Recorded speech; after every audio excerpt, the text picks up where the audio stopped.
Hey guys, it's Imperial Silver here today. So today's video we're going to talk about is coin collecting dying, and I'm going to give you my personal opinion on that, and I'll kind of give you some facts, and you guys will kind of make your decision at the end. Throughout the video, I'll try and show you some coins as I kind of go through. I'll just kind of highlight them as I talk, just to give you something to look at, and kind of as I go through, I might bring them up for discussion points. But either way, we'll get into it. So really quick off the get-go, is coin collecting dying? In my opinion, no. I'm pretty sure. Um, at least very lightly if it is, which I don't think it is. And the reason I think this is, and why maybe some of this conception comes out, is that we don't see young people doing it quite that much right now. Like I'm quite a bit younger than a lot of collectors that I've noticed. But I think it's more so because the younger generations right now don't have a lot of money, and they don't see coin collecting as a viable way to get out of their troubled times. Even though like you can build, like you buy like a $20, $30 coin every once in a while and you just toss in a pile, it adds up into like the savings account, and if you have fun of it, like that's really shining. I wanted to get that cartwheel, but you can really you can build up quite a bit of like a collection. If you guys watch my whole collection video, you can see my whole collection's pretty big. It's worth a fair bit, and I've just built it up by like buying coins over a fair bit of time. Um, Other things I'd probably say is maybe they're not quite like the modern coins. Might be a bit of that problem. I'm trying to see if I have one on my desk.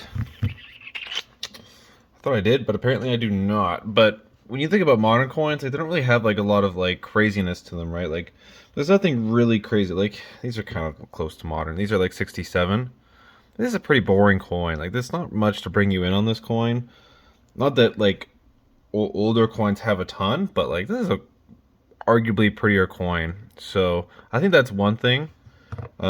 Is that the younger people don't really jump on it quite as quick because they don't know the coins and stuff. And when I first started, I think that was a big thing for me was I didn't realize how affordable it can be to even get nice coins, like with a lot of history. So this is from Napoleon, right? And like this is like $100 ish coin, maybe a bit more, give or take. But there's so much history on this, right? Like Napoleon conquered like almost all of continental Europe, um, for a good bit there, and then he was beat, but still a huge part of history. And you just, I like. It seems like that would be more expensive, but because these countries made it for their economies, there's quite a bit out there. Um, I think the other thing is that the silver coins are getting farther and farther away. Whereas like the previous generations, they had an easier time collecting silver because it was doable, but getting into modern coin collecting has a bit more of a wall to get into it per se. Like you can like watch for pennies and try and get wheat pennies, right? But getting a 3 set wheat penny doesn't hold like the same thing as getting like maybe like a candy. You can still get these, but it definitely takes a lot. Like I've done coin roll hunts. I know I find like dimes somewhat here and there, but you'll go for like $100, $200 at least, probably $200, and you'll find maybe a dime or two. So it is a little bit of like a big wall. Like you're not gonna have five-year olds doing that. We also don't use cash as much anymore, so you don't see them in circulation. So coins aren't really in people's hands quite as much. Though I think they do a bit better than cash because you use them for like pay meters and vending machines and stuff. So they do pop up in that circulation.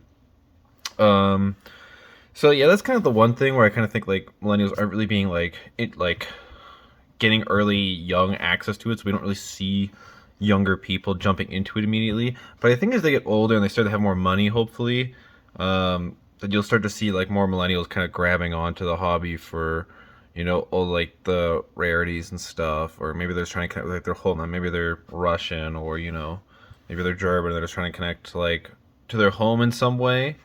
Um, so that's like one thing. And what I also think is a lot of it went online. Like I think a lot of the newer collectors do stuff more so primarily online.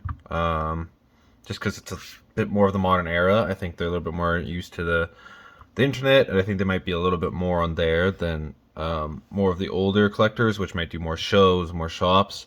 Like personally, I'm not a huge fan of going to the shop. Like I really like buying stuff online. If I can find something in the shop, it's great. But I am pretty like online based with how I do my collecting. So you might not know from my outside activities that I'm like a big collector. If you saw what all my mail coming in, you would, but that's a, that's a different story, right? Um, so I think that's kind of part of it, is that it's just kind of that, and I think also it's just like I said, I think the current economic troubles we're having has caused a lot of millennials to kind of go for either like hayals like crypto. I think crypto is really risky. I think buying crypto is not gonna like really help you out. But it seems like it will because people are like, oh, you'll get rich off, or at least like it was a couple years ago. Maybe now it's where like there was NFTs there for a bit. I don't know what I would equate it to right now. Winning the lottery. And they just don't see like the values of generating like an asset wealth. Um, I also believe that like there could be a chance that maybe it's shrinking very lightly, just because there's a population. Like a lot of the older generation, we have the baby boomers there. They make if we drew like a population graph in most countries, they kind of go like really old up here, really young down here, and it kind of goes like. So we're gonna see a drop off no matter what because the baby boomers will eventually fall out of the hobby due to old age and stuff a bit more. Um, so that will be a thing. So it will shrink a little bit, but I don't think it's going to be major. Um, and that's most of the stuff I'm trying to think. I think for the most part, you're going to see more of like a silver collecting be a bit bigger because gold's a little bit expensive to get into. Like I don't have any gold coins for that reason, even though I have some coins that are like pretty expensive.